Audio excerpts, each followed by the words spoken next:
Welcome to CTV news bulletin. ముందుగా headlines చూద్దాం. నిమిషా ప్రియ విడుదలపై KA Paul సంచలన పోస్ట్. ఏమేం జైలు నుంచి విడుదల కాబోదంటూ కేఏ పాల్ వ్యాఖ్య. మరణ శిక్షలో ఉన్న నర్సుపై కేంద్రం చర్యలు కొనసాగుతున్నాయని వెల్లడి.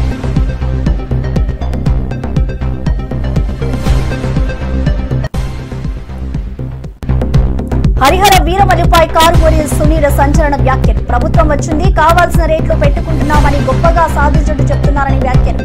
సినిమాల సంగతి సరే, మరి రైతుల పరిస్థితి ఏంటని ప్రశ్నించిన కారుమూరి.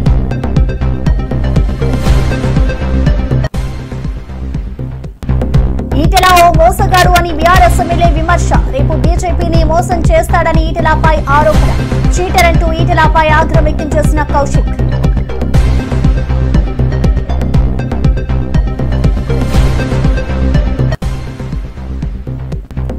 ఎస్పీ రోహిత్ కుమార్ చౌదరిపై రెచ్చిపోయిన జెసి ప్రభాకర్ రెడ్డి. ఏఎస్పీ రోహిత్ ఓ అవినీతి అధికారి, నీపై ఫిర్యాదు చేస్తా, కేసు పెడతానని వెల్లడి. నేను నా కుటుంబ సభ్యులు నీకు వ్యతిరేకంగా పిఎస్ వద్ద ధర్నా చేస్తామని వ్యాఖ్య.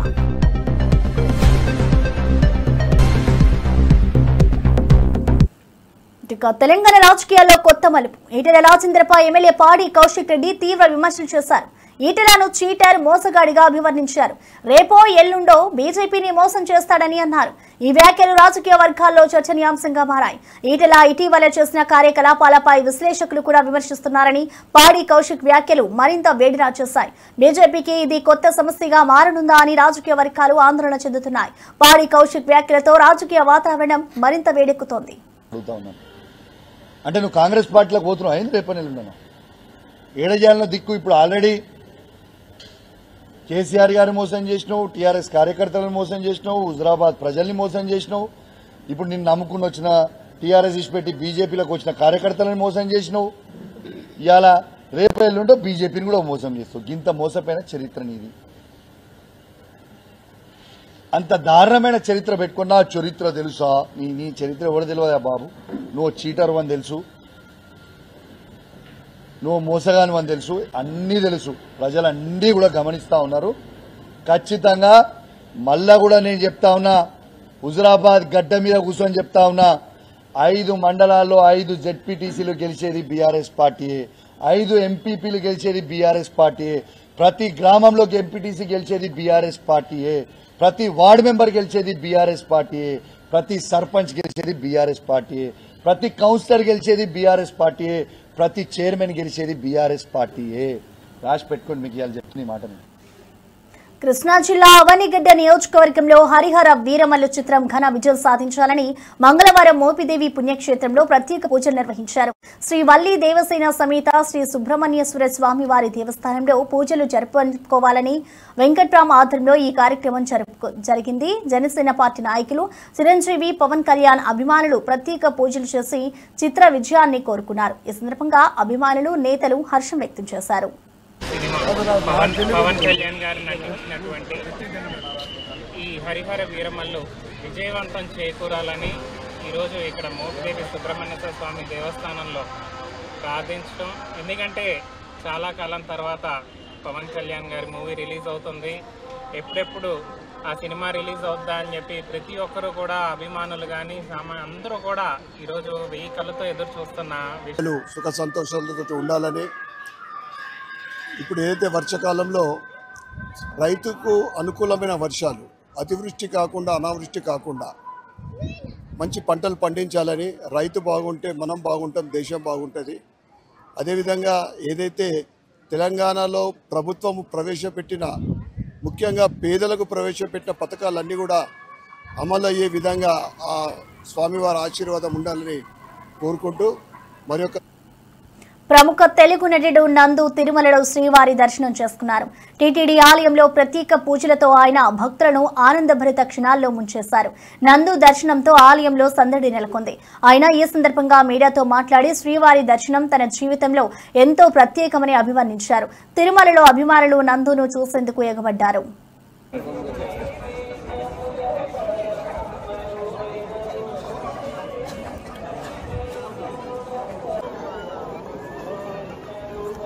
పెట్టు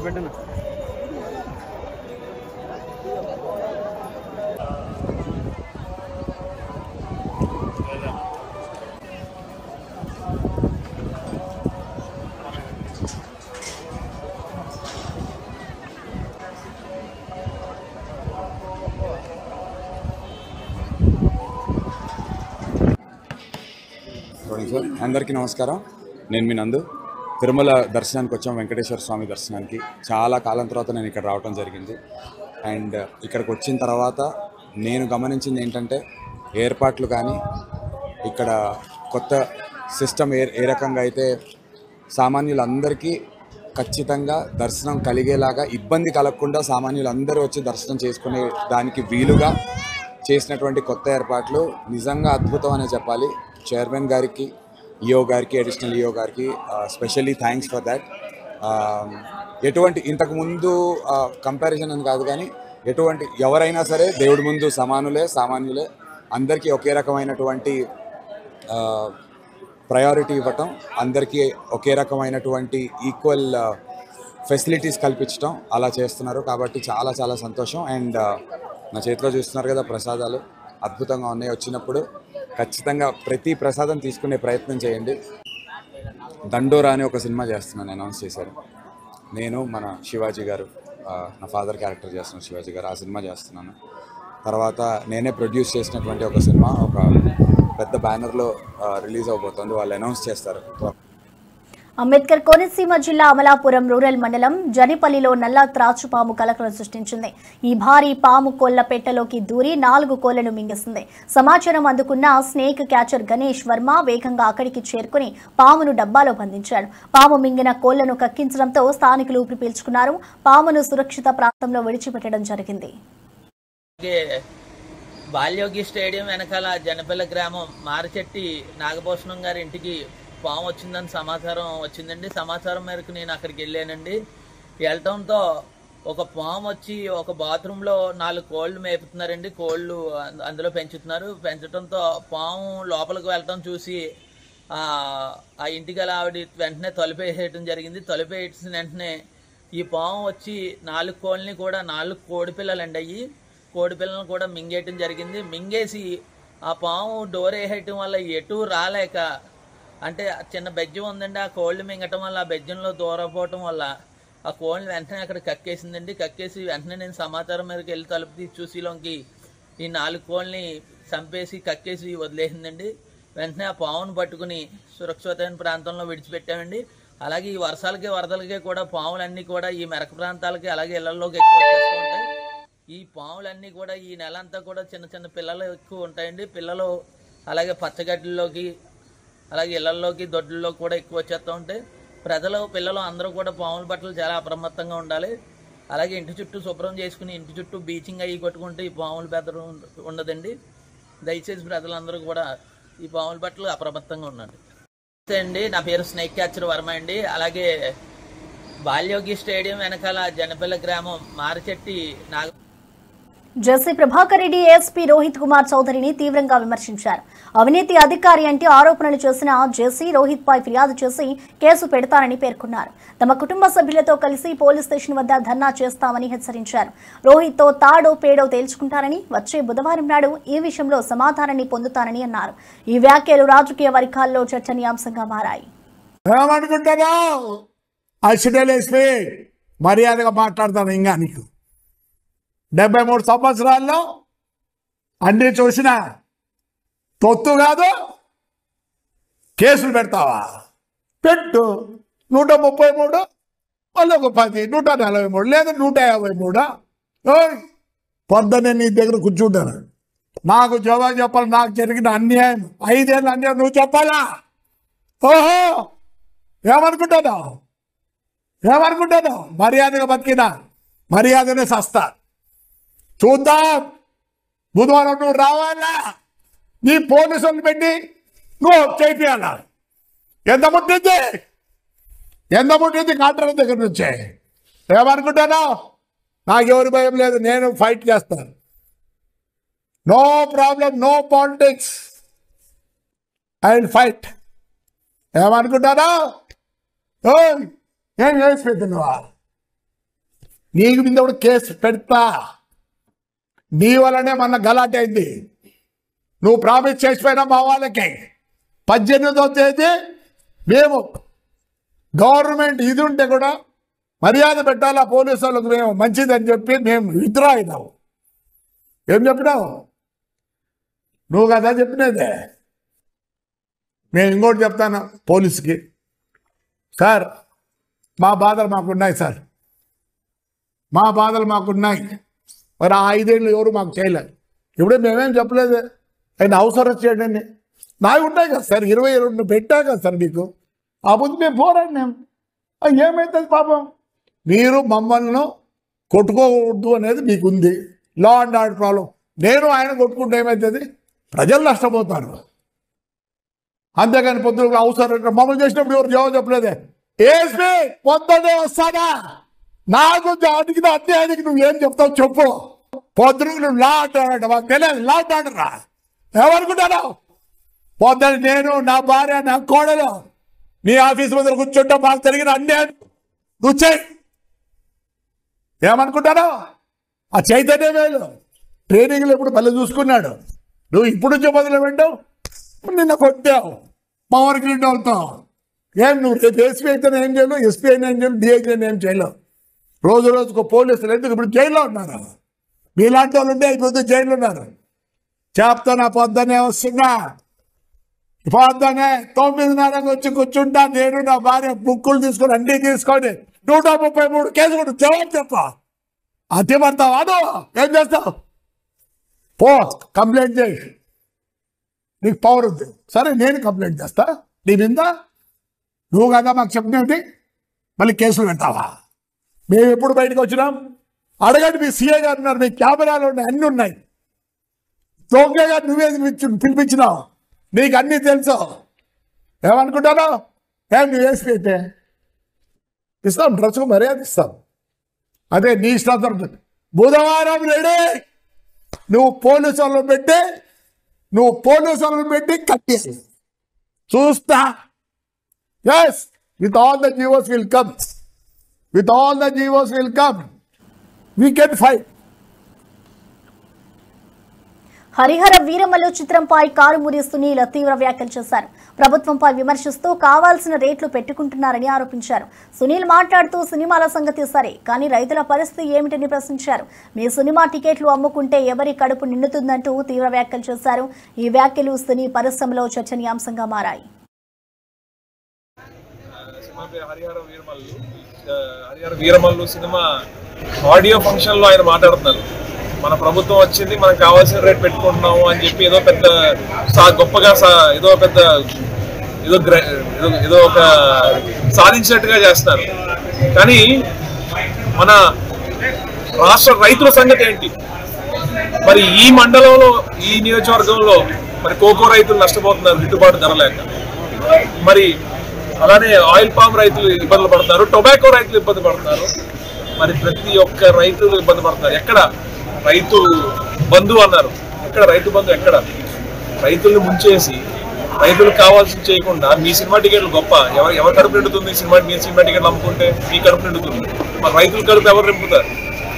కాబట్టి మీరంతా కూడా రైతులకు చేయండి, సామాన్య ప్రజల కోసం మీరు చేయండి. కానీ కేవలం పెద్ద పెద్ద కంపెనీల కోసము లేకపోతే సినిమా వాళ్ళ కోసము ఈ ప్రభుత్వం రాలేదు. సామాన్య ప్రజలు బాగోగుల కోసం ఈ ప్రభుత్వం పనిచేయాలని చెప్పి వైఎస్ఆర్ కాంగ్రెస్ పార్టీ తరఫున డిమాండ్ చేస్తారు. పవన్ కళ్యాణ్ గారు నిన్న సినిమా పేరు హరిహర వీరమల్లు. తెలంగాణ బీజేపీ అధ్యక్షుడు రామచంద్రరావు బీసీలపై వ్యతిరేక వైఖరి చూపుతున్నారని ప్రభుత్వ విప్ ఆది శ్రీనివాస్ ఆరోపించారు.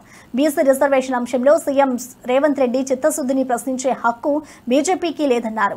మైనారిటీ రిజర్వేషన్ల ద్వారా బీసీలకు అన్యాయం చేయడానికి బీజేపీ ప్రయత్నిస్తుందని విమర్శించారు. బీసీ రిజర్వేషన్ల విషయంలో ప్రధాని మోదీని రామచంద్రరావు నిలదీయాలని డిమాండ్ చేశారు. ఈటెల, ధర్మపురి అరవింద్ ఎందుకు స్పందించట్లేదని ప్రశ్నించారు.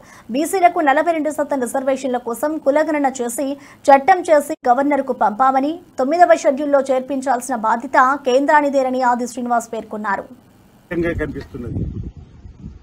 బీసీలకు రిజర్వేషన్ రావద్దని కోరుకుంటున్నట్టుగా ఆయన వైఖరి కనిపిస్తా ఉంది. తెలంగాణ రాష్ట్రంలో మాట్లాడుతున్నప్పుడు బీసీల రిజర్వేషన్ ఆహ్వానిస్తున్నామని చెబుతూనే ఢిల్లీకి వెళ్లగానే బీసీల వ్యతిరేకిగా మారుతూ ఈరోజు మా చిత్తశుద్ధి గురించి మాట్లాడుతున్నాడు. మా చిత్తశుద్ధిని మీరు శంకించవలసిన అవసరం లేదు. మా గౌరవ ముఖ్యమంత్రి రేవంత్ రెడ్డి గారి ఆలోచన విధానాన్ని మీరు తప్పుపట్టవలసిన అవసరం లేదు.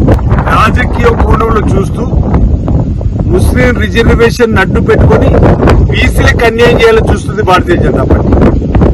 రామ్ రామచంద్రరావు గారు కూడా బీజేపీ రాష్ట్ర అధ్యక్షుడు హోదాలో ప్రధానమంత్రిగా నిలదీయాల్సినటువంటి అవసరం ఉందని మాట ఈ సందర్భంగా చెప్తా ఉన్నాం. ఈరోజు బీజేపీలో ఉన్నటువంటి బీసీ నేతలు ఈ అంశంలో మాట్లాడాల్సిన అవసరం ఉంది. ఎంపీగా ఉన్నటువంటి ఈటల రాజేందర్ గారు, ధర్మపురి అరవింద్ గారు ఏం చేస్తున్నారో చెప్పిన మాట ఈ సందర్భంగా. సిపిఐ నేత నారాయణ పహల్గాం పర్యటనలో కేంద్ర ప్రభుత్వంపై తీవ్రమైన విమర్శలు చేశారు. పహల్గాం విషాద ఘటనకు కేంద్రం నిర్లక్ష్యమే కారణమని అన్నారు. ఆపరేషన్ సింధూర్ విషయంలో అనేక అనుమానాలు ఇంకా నివృత్తి కావాలని పేర్కొన్నారు. పహల్గాం ఉగ్రదాడి, ఆపరేషన్ సింధూర్ అంశాలను పార్లమెంట్లో చర్చించి సమగ్ర విచారణ జరగాలని నారాయణ డిమాండ్ చేశారు. సింధూరి ట్రైనింగ్ పోవాలంటే దారులు మొత్తం చేశారు, వర్షాలు ఎక్కువైనాయి. ఇవాళ ఎక్కడైతే టెర్రరిస్ట్ కాల్పులు చేశారో అక్కడ చూడడానికి కుదరలేదు. అదే పెద్ద విషాదం. అయితే ఈ విధంగా టోకన్ ఉన్న వాళ్ళంతా మాట్లాడతారు. ఆ పహల్గాంలో జరిగినటువంటి ఘటన, ఆ సింధూరి పార్క్ ఘటన చూసినప్పుడు తగినంత శ్రద్ధ కేంద్ర ప్రభుత్వం తీసుకోలేదు. దాదాపు 60-70 లక్షల మంది జనాభా, 7 లక్షల మంది ఆర్మీ మొత్తం ఆడబెట్ట ఉంది. ప్రతి 200 గజాలకు ఒక క్యాంప్ ఉంది. అంత ఇంటెన్సివ్గా ఉండే చోట మరి పిలికల్స్ అంతా ఉంటే అక్కడ వచ్చి విచ్చలవిడిగా కాల్చిపోయేసి 20 మంది కాల్చేసి అందులో నవ్వద్దు వేసేసారు. ఇవన్నీ చూసినప్పుడు సరైన శ్రద్ధ తీసుకోవడం అభిప్రాయం లోకల్కి అందరికీ ఉంది. ఆ తర్వాత జరిగిన ఘటన పైన కూడా సింధూరి యాక్షన్ ప్లాన్ తీసుకున్నటువంటి దానిపైన అనేక విధంగా అనుమానాలు ఉన్నాయి. అంటే ఈ అనుమానం నివృత్తి కావాలంటే పార్లమెంట్లో చర్చ జరగాలి. ఏం జరిగిందాక దాన్ని చెప్పాలి. పార్లమెంట్లో చర్చ జరగకుండానే అమరావతి రాజధాని నిర్మాణం పునఃప్రారంభమైందని మంత్రి నారాయణ తెలిపారు. 360 ట్రంక్ రోడ్లకు సంబంధించిన టెండర్లు ఇప్పటికే పిలిచినట్లు పేర్కొన్నారు. 1500 కిలోమీటర్ల లేఅవుట్లకు సంబంధించిన టెండర్లు సైతం పూర్తయ్యాయని చెప్పారు. 2014-19 కాలంలో టెండర్ పనులను గత ప్రభుత్వం నిలిపివేసిందని విమర్శించారు. ప్రస్తుతం అన్ని పనులు వేగంగా కొనసాగుతుండటంతో అమరావతి అభివృద్ధి దిశగా అడుగులు పడుతున్నాయని వెల్లడించారు. అక్కడ సివరేజ్ వాటర్ కానీ, డ్రింకింగ్ వాటర్ కానీ, ఎలక్ట్రికల్ లైన్స్ కానీ, వాకింగ్ పాత్స్ కానీ, సైక్లింగ్ పాత్స్ కానీ అన్నీ ఇంటిగ్రేటెడ్గా యాక్చువల్గా అవి వేగవంతంగా వర్క్స్ జరుగుతున్నాయి. అదేవిధంగా లేఅవుట్స్కు సంబంధించి దాదాపు 1500 కిలోమీటర్స్ లేఅవుట్ స్టాండర్డ్స్ కూడా ఆల్మోస్ట్ అన్నీ అయిపోయినాయి. ఆ వర్క్ కూడా టేకాఫ్ అయింది. అదేవిధంగా ఏదైతే అధికారుల కోసంగా 4000 హౌసెస్ 2014-19లోనే టెండర్లు ఇచ్చి ఆ వర్క్స్ టేకప్ జరిగింది. అయితే గత ప్రభుత్వం ఆపేసింది. అయితే వాటిని మళ్ళీ ఈ ప్రభుత్వం రాగానే ఉన్న లీగల్ హర్డిల్స్ అన్నింటినీ ఎటువంటి ఇబ్బంది లేకుండా ఓవర్కమ్ చేసి ఆ వర్క్స్ కూడా టెండర్ పిలవడం జరిగింది. ఇవన్నీ వర్క్స్ అన్ని వర్క్స్ టేకప్ అయినాయి. ఇవాళ నేను జడ్జెస్ బంగ్లాసు, మినిస్టర్ల బంగ్లాలు, ఐఏఎస్ ఆఫీసర్ల బంగ్లాలు, తర్వాత ఐఏఎస్ ఆఫీసర్ల అపార్ట్మెంట్లు, ఈ ఎమ్మెల్యే ఎమ్మెల్సీల యొక్క అపార్ట్మెంట్ ఇవన్నీ యాక్చువల్గా పరిశీలించి అధికారులతో డిస్కస్ చేశాను. చిన్న అంటే మ్యాన్ పవర్ ఆల్మోస్ట్ 90% పెట్టారు, ఇంకా 10% పెట్టాలి. అదేవిధంగా ఎక్విప్మెంట్ అంటే ఇప్పుడు కన్స్ట్రక్షన్ సంబంధిస్తే షంటింగ్ సామాన్ పెట్టాలి కొంత, ఇంకా ఒక 20% షార్టేజ్ ఉంది. అది కూడా ఈ నెలాఖరుగా పెడతామన్నారు. దానికి సంబంధించిన లేబర్ ప్రపోజ్ రేట్ కూడా ఈ నెలాఖరుగా చేస్తామన్నారు. ఈరోజు తీసుకుంటే అమరావతి క్యాపిటల్ సిటీలో ఎమ్మెల్యేలు ఎమ్మెల్సీలకి దాదాపు 12 టవర్లు 288 హౌసెస్ కడుతున్నాం, 288 అపార్ట్మెంట్స్, 12 టవర్లు. అదేవిధంగా ఆల్ ఇండియా సర్వీసెస్ ఆఫీసర్స్కి, ఐఏఎస్ ఆఫీసర్స్కి, వాళ్ళకి ఐపీఎస్ ఆఫీసర్లకి 6 టవర్లు, 144 అపార్ట్మెంట్స్. ఇవి కూడా దాదాపు అయిపోయింది. మనం అక్కడే ఉన్నాం. ఇప్పుడు మనం ఉండేది అక్కడే, ఫినిషింగ్ కూడా అయిపోయింది. ఇంటర్నల్గా కొంత ఫర్నిచర్ని దాన్ని సెర్చ్ చేస్తున్నారు. అదేవిధంగా ప్రిన్సిపల్ సెక్రటరీస్ తీసుకుంటే 25 బంగ్లాలు, సెక్రటరీస్ బంగ్లాలు తీసుకుంటే 90, అదేవిధంగా జడ్జెస్ బంగ్లాస్ తీసుకుంటే 36, మినిస్టర్స్ బంగ్లాస్ తీసుకుంటే 35. జగదీప్ ధన్కడ్ ఉపరాష్ట్రపతి పదవికి రాజీనామా చేయడంతో కాంగ్రెస్ ఎంపీ చామల కిరణ్ కుమార్ రెడ్డి తీవ్ర దిగ్భ్రాంతి వ్యక్తం చేశారు. ఉదయం సభలో జగదీప్ ధన్కడ్ దేశ భవిష్యత్ కోసం పార్టీలకు అతీతంగా విభేదాలను పార్లమెంటు బయట వదిలిపెట్టాలని సూచించినట్లు తెలిపారు. ధన్కడ్ నిర్మాణాత్మక మార్గంపై మంచి సందేశం ఇచ్చిన వ్యక్తి అని కీర్తించారు. ఆయన నిజంగా ఆరోగ్య సమస్యలతోనే రాజీనామా చేసి ఉంటే త్వరగా కోలుకోవాలని ఆకాంక్షించారు. జగదీప్ ధన్కర్ గారు కొద్దిసేపటి క్రితం వారి రాజీనామా పత్రాన్ని రాష్ట్రపతి గారికి పంపించడం జరిగింది. దాంట్లో వారి ఆరోగ్య రీత్యా ఈ నిర్ణయం తీసుకున్నట్టు వారు తెలియజేశారు. ఈ మొదటి రోజు వానాకాల సమావేశాలలో ఈరోజు పొద్దున కూడా చాలా కన్స్ట్రక్టివ్ లైన్, ఓ మంచి మెసేజ్ని పంపించే ప్రయత్నం చేసిర్రు జగదీప్ ధన్కర్ గారు. పార్లమెంట్ సమావేశాలలో పార్టీలకు అతీతంగా అటు ప్రతిపక్షాలైనా ఇటు అధికారంలో ఉన్నటువంటి సభ్యులైనా వారికి ఉన్నటువంటి విభేదాలను పార్లమెంట్ బయటనే వదిలిపెట్టి వచ్చి పార్లమెంట్ సమయాన్ని వృధా చేయకుండా భారతదేశ ప్రగతి కోసం, భారతదేశ భవిష్యత్ కోసం పనిచేయాలంటూ ఒక మంచి మెసేజ్ ఇచ్చినటువంటి నాయకుడు జగదీప్ గారు. ఆశ్చర్యకరమైన విషయం ఏంటంటే ఈరోజు సాయంత్రం వారు రాజీనామా పంపించడం చాలా బాధాకరమైన విషయం. బీసీ వర్గాలకు అన్యాయం జరిగితే ఊరుకునేదే లేదని మంత్రి పొన్నం ప్రభాకర్ హెచ్చరించారు. బీసీ రిజర్వేషన్లు 9వ షెడ్యూల్లో అసాధ్యమని వ్యాఖ్యానించిన బీజేపీ తెలంగాణ అధ్యక్షుడు తన నిజ స్వరూపాన్ని బయటపెట్టాడని అన్నారు. బీసీలకు 42% రిజర్వేషన్లు సాధ్యమేనని, తమిళనాడులో ఇది జరిగినట్లు ఉదాహరణ ఇచ్చారు. తెలంగాణకు చెందిన బీజేపీ ఎంపీలు రాజీనామా చేసి రిజర్వేషన్లు ఎందుకు అమలు కావో చూస్తామని డిమాండ్ చేశారు. రాష్ట్రాలకు ప్రామాణికమైన డేటా ఉంటే నిర్ణయం తీసుకోవచ్చని తెలిపారు. తెలంగాణ నుంచి ప్రాతినిధ్యం వహిస్తున్నటువంటి బీజేపీ ఎంపీలంతా రాజీనామా చేయండి, ఎందుకు రాదో చూస్తాం, లేదా దీన్ని సాధించి పెట్టండి. ఈరోజు సుప్రీంకోర్టులో ఇందిరా సహాని కేసులో చాలా స్పష్టంగా చెప్పినారు. రాష్ట్రాల్లో ఒకవేళ ప్రామాణికమైన సమాచారం ఉంటే, ఎంపైరికల్ డాటా ఉంటే తప్పకుండా రాష్ట్రాలు నిర్ణయం తీసుకోవచ్చని చెప్పినాయి. అందుకే రాష్ట్రం సర్వే చేసి శాసనసభ ఆమోదము, కేబినెట్ ఆమోదము, గవర్నర్ ఆమోదంతో ఢిల్లీలో ఉంది. ఇది కేంద్ర ప్రభుత్వం తీసుకోవాల్సిన నిర్ణయము.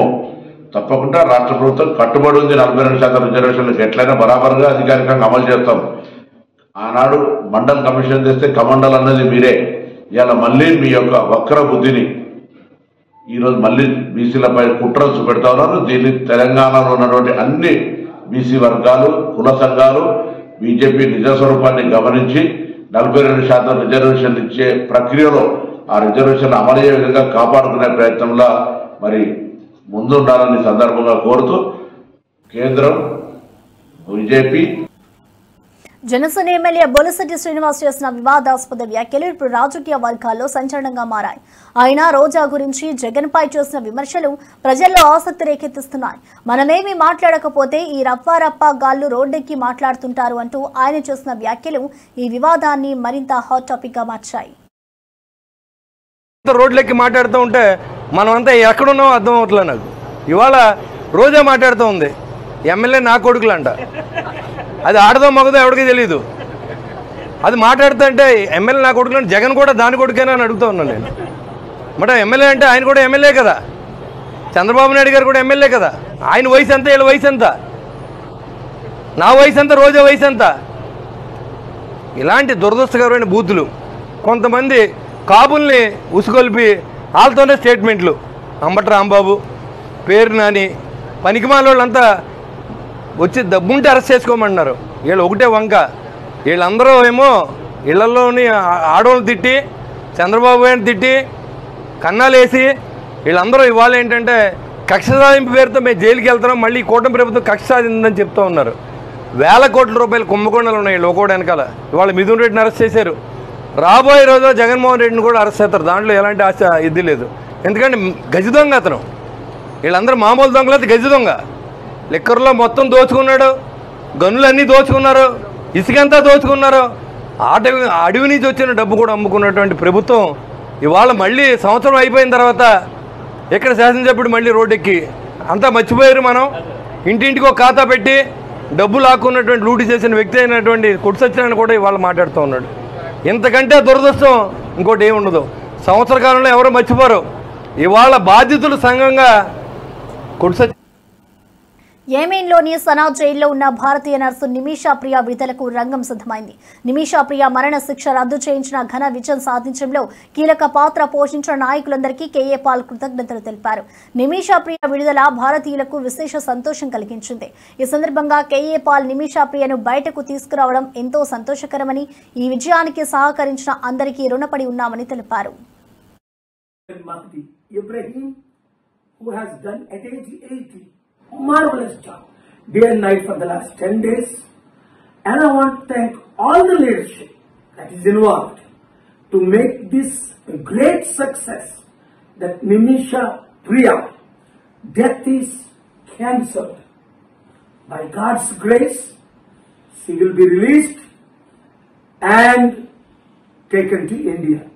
I want to thank Prime Minister Modi ji for preparing to send, please, your diplomats to Oman, whichever side, and take Nimisha professionally, safely. And I want to thank Nimisha's mother, who stayed so faithfully in Sana, in that dangerous place.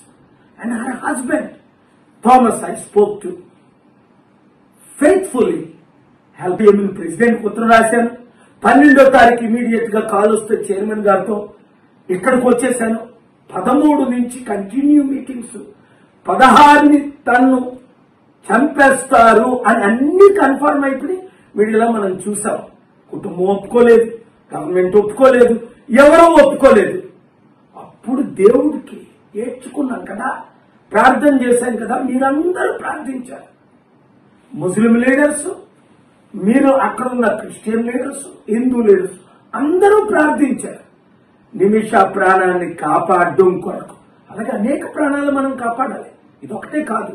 కానీ దీని ప్రాముఖ్యత ఏంటి అన్నది తర్వాత మీకు అర్థమవుతుంది. ఇది ఎట్లా జరిగింది అన్నది మీకు తర్వాత అర్థమవుతుంది, ఇప్పుడు కాదు. ఇప్పుడు ఆ కుటుంబాన్ని అందరికీ నేను వందనాలు చెప్తున్నాను. ముఖ్యంగా మీడియా మిత్రులు, మీరే కానీ ఇది హైలైట్ చేయకపోతే నాకు తెలియకపోతే, అసలు నాకు తెలిసిందే ఢిల్లీలో ఒక సీనియర్ మోస్ట్ మన తెలుగు మీడియా మిత్రుల ద్వారా. మరిన్ని అప్డేట్స్ కోసం చూస్తూనే ఉండండి సిటీవీ న్యూస్.